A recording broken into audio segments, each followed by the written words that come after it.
Alright, and hello.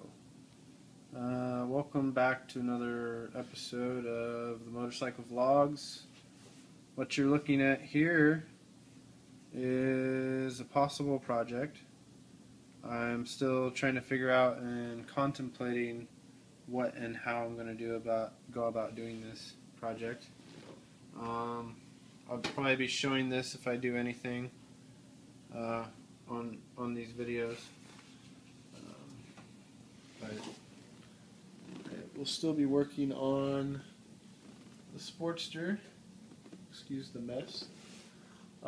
There's some of the harness, the wiring harness that I was talking about in my last video. As you can see, I've stripped away a lot of the husk that was surrounding the major portion of the harness. Still figuring out what to separate from the main lead and what to branch off. I'm going to be shortening a lot of it because there's a lot of extra length that with the new design is just not going to be necessary. I've set the tank back up on there. I keep going back and forth on flopping the bars down because I really love Café racers. I don't want to limit myself to any style really other than my own and what I like. But there's just something about the Café racer bars that's just cool, and the way that they used to do them instead of the clip-ons was basically take a bar like that, different than that, but kind of like that, and then reverse it and flop it down so that the handles, the handles here are down, flop down, sticking out the sides. I'm sure you know what I'm talking about if you're into Café racers at all or anything like that. But attention back to this bike. So what this is, it's a Chinese dirt bike. It's called a FlyWing is the brand,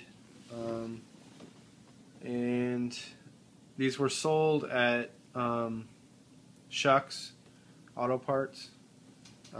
Some parts of the country it's Krager, some parts of the country it's Checker. In this part of the country it's Schucks. They are now O'Reilly Auto Parts. But they used to sell, for a time they sold, I think it was, what is the variety they had, like 50cc, 100cc, and this is a 150cc dirt bike. I've stripped away most of the plastics, all up in here where the airbox was. This was all covered in plastics, and the plastics went all the way up and dipped down and covered the muffler there. Stripped all that away. You can still see where I ground the tabs off, and it's kind of rusted over. It never got to primer and touch up paint that. Since I removed the airbox, you can see the little tiny carb in there.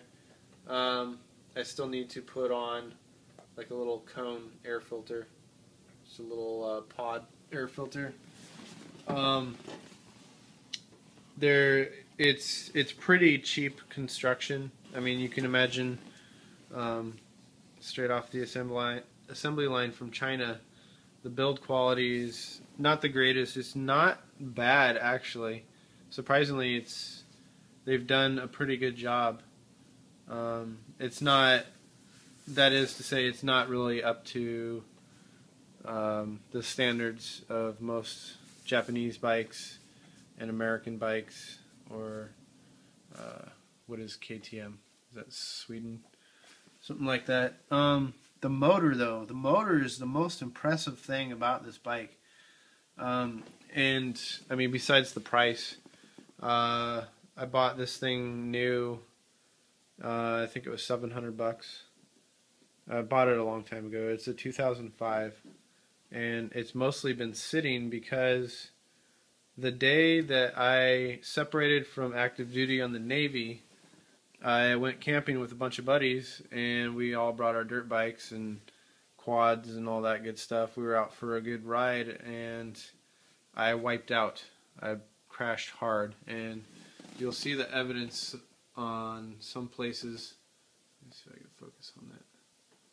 On some places on the bike, you'll see all kinds of scratches, and let's see down on the side cover there. Let's turn off the light. Oops. So yeah, there's a big gouge on the side. I mean, it's not a gouge; it's actually scuff. I could probably actually polish most of that out. But yeah, let's see. Get the light back on. There. The motor is impressive. It runs awesome. It's really strong. It's incredibly torquey for 150cc. A lot of that might be in the ratio, the sprocket ratio. It's pretty big sprocket on the back. And so the project, I mean, I've already done little, it came with a pretty crazy front little, almost like a number plate, but it looked like the head of an alien, but it came with stock. That broke pretty quickly. That front fender has broken off. I fixed it and put it back on. It's pretty sun faded, and it's kind of ugly too. It's got disc brake, hydraulic brakes.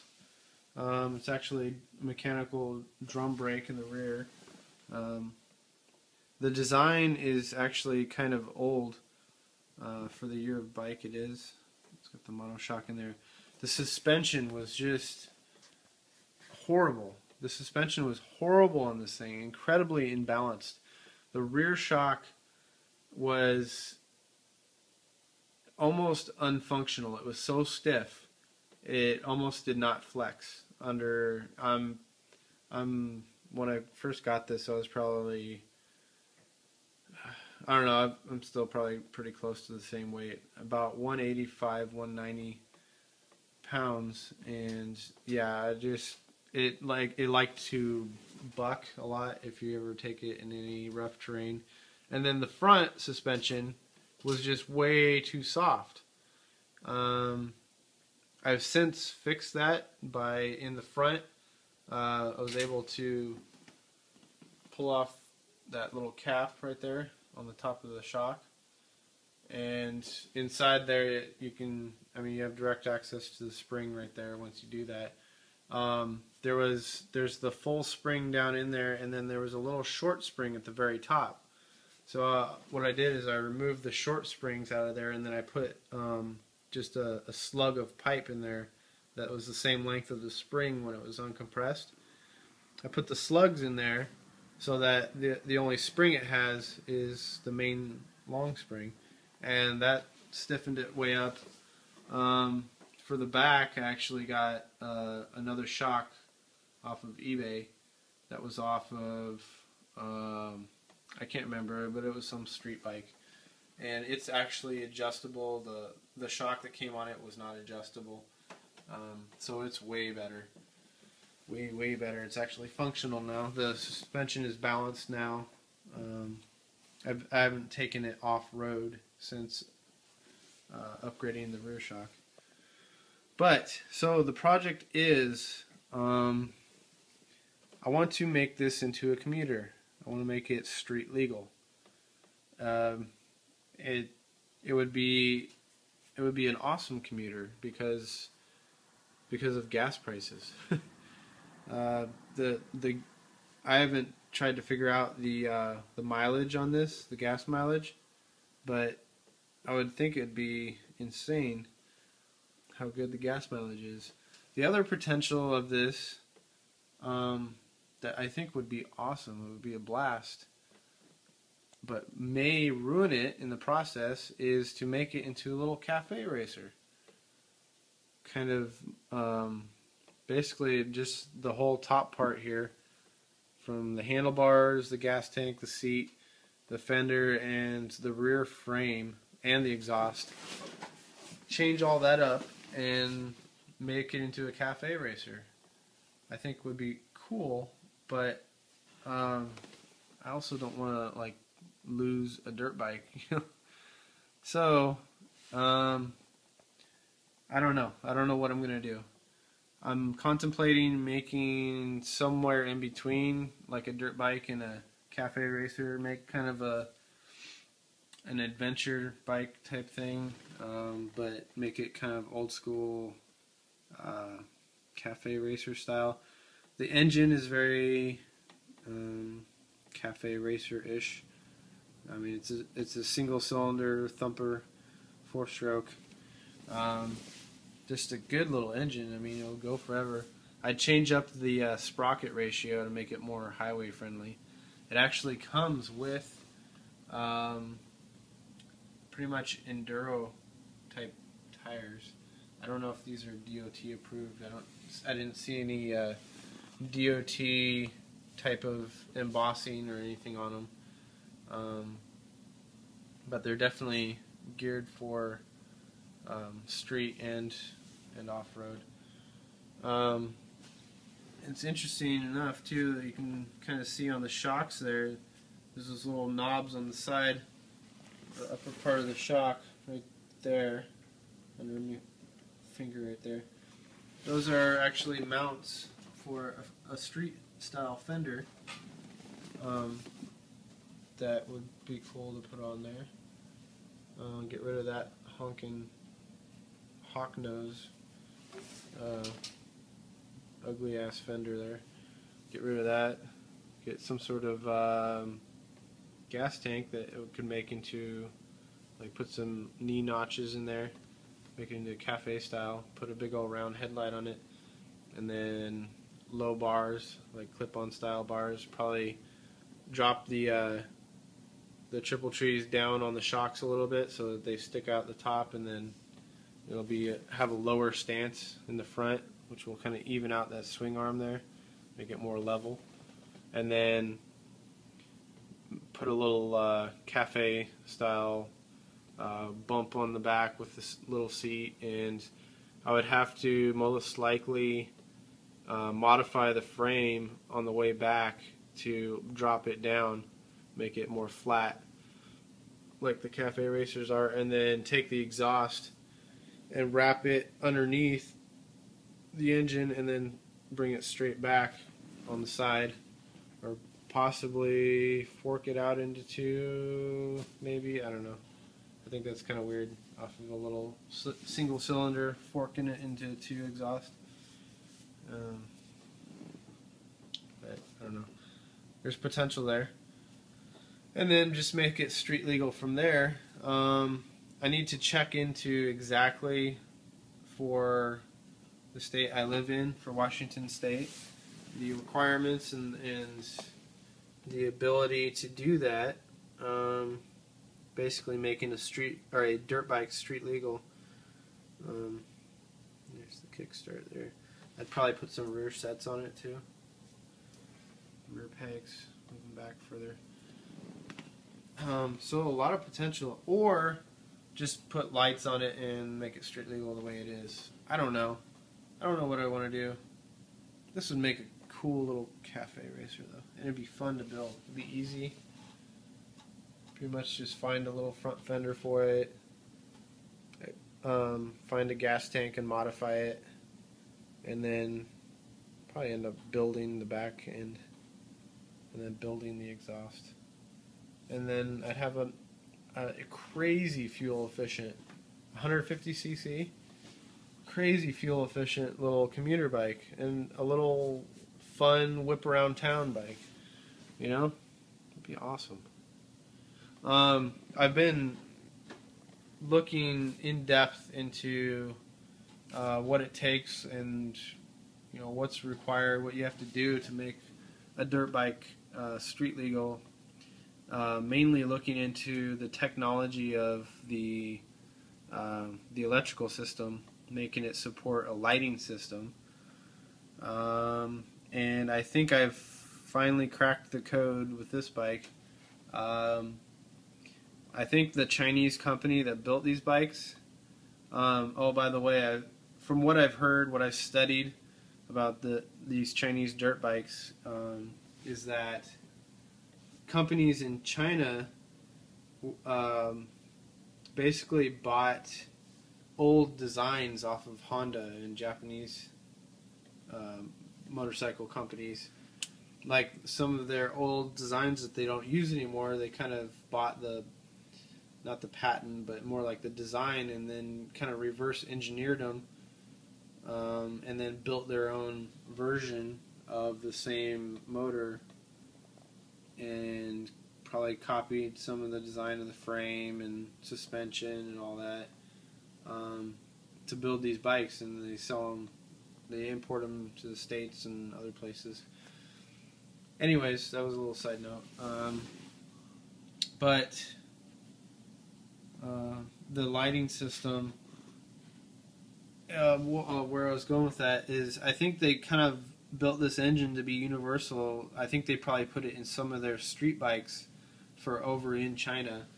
The lead coming off of the engine, that would be coming off the stator, that supplies the ignition system for the bike, which is pretty much all the electrical system is on this. It came with no lights on it.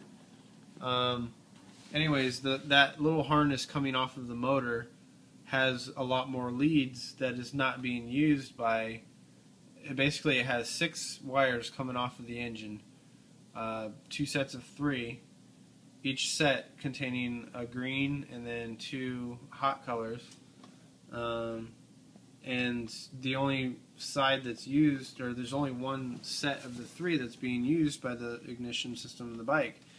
So I finally found that and did some testing on those leads, those extra leads coming off, and they are producing hot electricity. And then I believe the green one is ground, case ground. So, and what I was getting off of the motor at an idle was anywhere from about 16 to 18 volts, just at an idle, at a pretty low idle. And then revving all the way up into like 60 volts. It shoot way up when you rev it up. So what I'm thinking is getting a rectifier regulator put on that, so that it'll regulate the ebb and flow. I mean, it's gonna, unless I hook up a battery system, it's going to make any lights kind of get brighter as the engine revs up. But yeah, so that would convert, it would steady the voltage and then convert it to DC, so that I could run a DC electrical system on the lights. And then yeah, so I don't know, that's what I'm thinking. It'd be an interesting project, it'd be a lot of fun, and it would be economical. It'd be incredibly economical. So yeah, if anybody sees this and checks it out, man, this is a long video.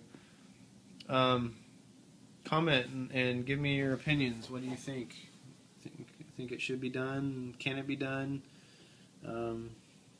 Yeah. Which direction I should go? Should I go the Café style, or should I make it more of an enduro? Should I make like an adventure kind of race bike thing? I don't know. The advantage too of changing it up is getting a bigger capacity gas tank. Not that this would, I mean, this would be more than significant. size tank. Just not really. I think there's a lot of capacity wasted by these little side fin things, and I don't know. It's supposed to be a lightweight dirt bike, so. Anyways, this is a long rambling 20-minute video of me just staring at my bike, which I do a lot of. So yeah, that's my update. So enjoy, and I will keep you guys updated with this project if it becomes a project, and this project if it ever gets finished. So yay! Fun, exciting stuff, and I'll see you around. Bye.